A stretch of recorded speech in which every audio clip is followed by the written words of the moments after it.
턱보톡스를 주기적으로 맞아서 여기가 보상적으로 발달하는 사람들이 대부분이거든요. 그래서 가능하면은 우리가 턱보톡스를 맞을 때 그 다음으로 또 일반적으로 많이 나타날 수 있는 게 일반적으로 사탕볼 현상이다 라고 얘기를 드리는 거는 뭐냐면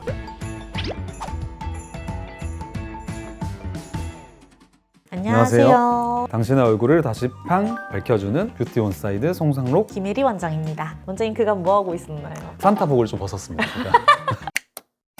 네, 이제 다음 편 뭐죠? 우리? 이건 너무한 거 아니냐고. 이번 편은 일반적으로 제일 많이 신경 쓰는 보톡스, 턱보톡스 특히 외곽 라인을 정리할 때 제일 많이 맞는 곳이죠. 보톡스 이렇게 맞을 거면 차라리 맞지 말라는 의미로 경고 아닌 경고를 드리려고 알려드리려 나왔습니다. 저희 병원에서 핫한 그런 디자인 시술 중에 하나가 외곽 라인 보톡스, 그러니까 턱 보톡스를 필두로 광대나 측두같이 비슷한 원리로 작용을 하는 근육들에 대한 볼륨 시술들, 그런 것들을 디자인을 하자, 그러니까 이런 차원으로 보톡스카세라고 이름 붙였잖아요. 근데 그런 시술을 저희가 좀 런칭을 하게 된 계기 자체가 턱 보톡스를 맞을 때도 사실 너무나도 한국 시술들이 딱 잡고 세 군데 땅땅땅 이런 식으로 놓는 경우가 많은데, 생각보다 그거보다는 디테일해야 된다. 그것 중에 하나가 보상 발달이라고 하는 거거든요. 턱 보톡스를 딱 맞고 한 6개월 뒤에 다시 체크를 해봤을 때 과연 예전에 움찔움찔하는 부위랑 똑같이 동일하게 커져 있을 것인가? 절대 그렇지 않거든요. 맞았던 부위는 여전히 위축이 좀 돼 있어요. 근데 우리가 똑같이 돌아왔다라고 생각하는 부분 중에 하나가 다른 곳이 보상 발달이 좀 돼 있다. 그럼 과연 두 번째 맞을 때는 첫 번째 맞았을 때랑 똑같은 부위에 정확히 맞아야 되는가? 그렇지 않거든요. 결국에는 그때그때마다 보상 발달되어 있는 부위를 체킹을 하고 그 포인트에다 좀 더 용량 배분을 해주는 게 턱보톡스도 맞을 때마다 디자인이 필요하다. 네, 이제 원장님은 저희가 맨 처음 런칭하게 된 배경이나 그럴 때 여기가 같이 보상 발달된다라고 딱 정확하게 얘기를 해주신 거고, 이제 저는 왜 여기를 같이 신경 써야 되는지 원인을 얘기를 해드릴게요. 일반적으로 사람이 앙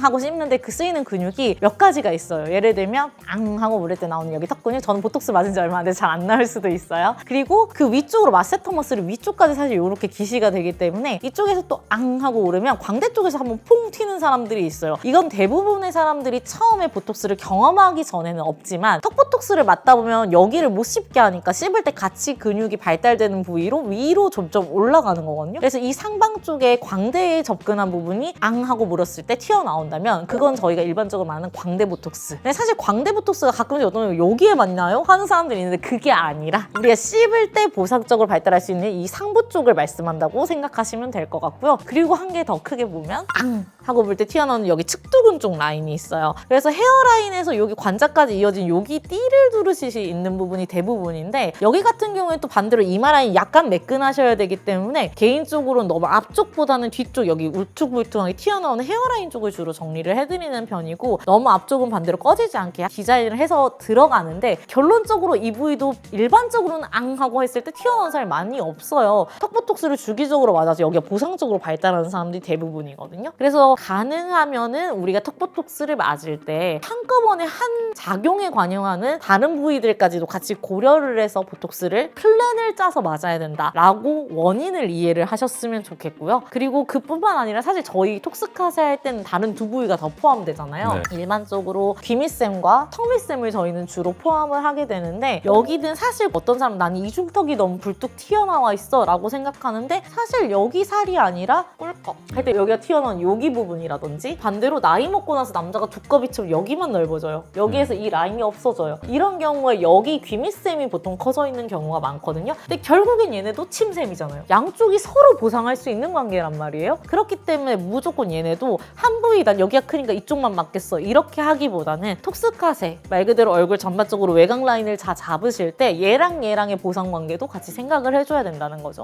그래서 이제 저희 같은 경우는 턱보톡스를 할 때 디자인을 좀 하면 좋거든요. 그래서 기본적으로 왼쪽이 크냐 오른쪽 크냐라고 한다면 너무 단순화시키는 거라고 생각을 해서, 왜냐면 왼쪽 오른쪽 근육 중에 상대적으로 반대쪽보다 큰 포인트가 따로 있거든요. 보면 이제 앙 물었을 때 사실 김 원장님은 최근에 턱보톡스를 맞아서 막 그렇게까지 이제 튀어나온 부분은 없으나 왼쪽 오른쪽의 골격 구조에 따라서 턱 근육이 위치하는 포인트도 좀 다르고, 예를 들면 이제 오른쪽보다 왼쪽이 좀 더 이렇게 광대를 타고 올라가 있는 얼굴이거든요. 그럼 대부분 턱 근육이 좀 더 펴져 있는 채로 위쪽에 달라붙어 있어요. 그리고 한쪽은 조금 더 동그랗게 떨어지기 때문에 좀 아래쪽에 달라붙어 있고, 그래서 사람들마다 앙 해보세요 했을 때 튀어나온 부분 중에서 미용적으로 없어졌을 때 예쁜 포인트, 그 포인트를 예를 들면 이렇게 디자인을 하는 거죠. 근데 예전에 예전에는 뭐 이쪽을 맞았다면 이번에는 맞았던 쪽은 좀 잡혀 있을 것이고 다른 쪽이 이렇게 커져 있을 거거든요. 두 번째 맞을 때는 그 다른 쪽을 잡아줘야 되는 거죠. 그래서 이런 식으로 기존에 맞았던 부위도 물론 용량 배분을 해주는 게 중요하지만 그거보다는 상대적으로 더 튀어나온 쪽에 더 많은 용량 배분을 해서 근육을 잡아주는 게 디자인 턱보톡스의 기본 원리이다. 여기서 조심해야 될 것은 디자인적인 요소도 중요하지만 그 위치에 왔을 때 부작용이 생기면 안 되잖아요. 그래서 부작용을 피하는 범위 내에서 미용적으로 효율적인 부분들을 용량 배분을 해준다. 그런데 여러분 한 가지 여기서 오해하시면 안 되는 게 턱보톡스 맞을 때 저희가 되게 간단하게 그렇게 맞으면 안 된다고 했지만 사실 저희도 악 물게 하고 힘 풀게 하고 보통 세 포인트에 놓기는 해요. 근데 이거는 힘 빼세요 한 다음에 그냥 제일 튀어나와 있는 세 부위에 찌른다는 것이 아니라 그 근육을 확실하게 잡고 나서 이 사람 얼굴형에 맞춰가지고 찌르기로 한 부위, 예를 들면 이쪽은 하방 세 포인트, 여기는 반대로 위쪽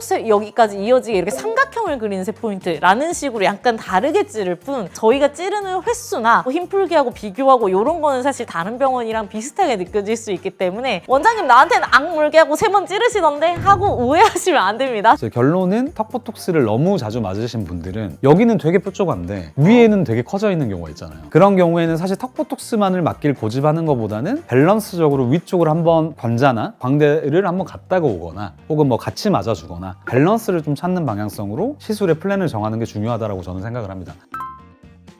그냥 턱보톡스 톡 까놓고 사이드 이펙트에 대해서 좀 몇 가지 말을 해볼까요? 일단 첫 번째, 제일 많이 걱정하시는 것 중에 하나가 입 돌아가는 거. 입이 돌아가는 경우는 보통 두 가지입니다. 용량을 너무 많이 맞았거나 좀 앞쪽에 맞았거나 아니면 내 입꼬리 근육이 남들보다 조금 더 다른 부위에 위치해 있거나 3번에 대해서 생각을 안 하는 경우가 있는데 내가 만약에 다른 병원에 계속 지속적으로 바꿔가면서 맞았는데도 불구하고 늘 그때마다 비슷할 정도로 입꼬리가 약간 한쪽이 떨어졌다 하면은 입꼬리 근육 자체가 약간은 남들과는 다른 위치에 위치했을 수 있다라고 알고 계시면 좋을 것 같고요. 그 외에는 내가 문질러도 조금 더 다른 부위로 이동을 했다든지 내가 평소보다 용량을 조금 더 많이 맞게 돼서 거기까지 퍼졌다든지 그쵸, 확산 이런 것들이 가능성이 있기 때문에 부작용에 대해서 가볍게 설명을 드렸고요. 그 다음으로 또 일반적으로 많이 나타날 수 있는 게 사탕볼. 요거는 원장님이 한번 알려주시죠. 그건까지는 원장님 하시죠. 하고 싶은 말이 많아가지고. 알겠습니다. 일반적으로 사탕볼 현상이다 라고 얘기를 드리는 거는 뭐냐면 사람들이 잘 모르지만 턱 근육도 3겹 이상의 두꺼운 뎁스가 있어요. 레이어가 여러 개로 되어 있기 때문에 턱보톡스를 딱딱딱 맞는다고 해서 그 세 층에 골고루 다 퍼지기가 어려울 때가 있어요. 내 근육이 지금 너무 커요. 그러면 내가 이만큼의 용량을 맞는다고 해도 아무리 많이 확산이 돼도 맨 겉면층에 있는 근육이 덜 잡혀 있다든지 아니면 애초에 택도 없이 용량이 부족했다든지 등등의 원인으로 인해서 일시적으로 1주에서 2주 정도는 오히려 보톡스를 맞기 전보다 앞쪽이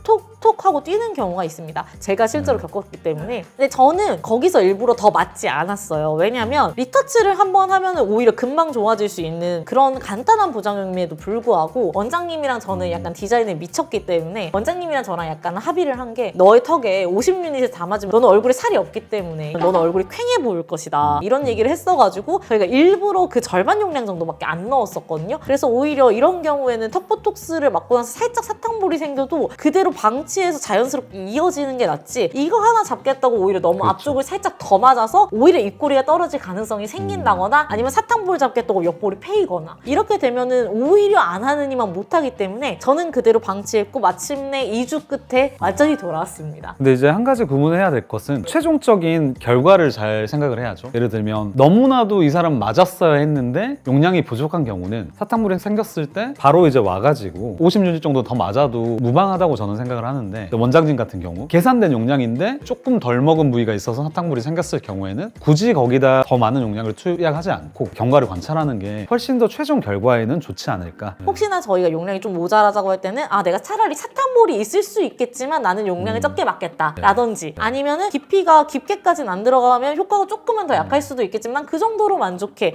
하는 식의 타협을 조금 하셔야지 아니면 저희 의견을 조금 우선적으로 조금 조언처럼 생각을 해주셔서 가능하면 본인에게 맞는 용량 본인에게 맞는 깊이층을 타겟팅해서 맞으셨으면 좋겠어요. 그러니까 이 부작용은 사실 걱정을 안 하셔도 되겠네요. 기능적인 이상이나 이런 거는 거의 없고 그냥 내가 봤을 때 앞이 좀 톡톡 튄다. 그게 좀 거슬릴 뿐이거든요. 근데 심지어 그게 시간이 지나면 해결이 되기 때문에 내가 많이 신경 안 쓰이면 그냥 집에서 살짝 기다리시면 나아지는 경우가 대부분이고 너무 거슬려, 너무 탕탕 튀어 하고 보이시는 분들은 병원에 어서 오세요. 지금까지 저희 영상이 도움이 되셨다면 좋아요, 구독, 댓글, 알람 설정까지 부탁드리겠습니다. 감사합니다.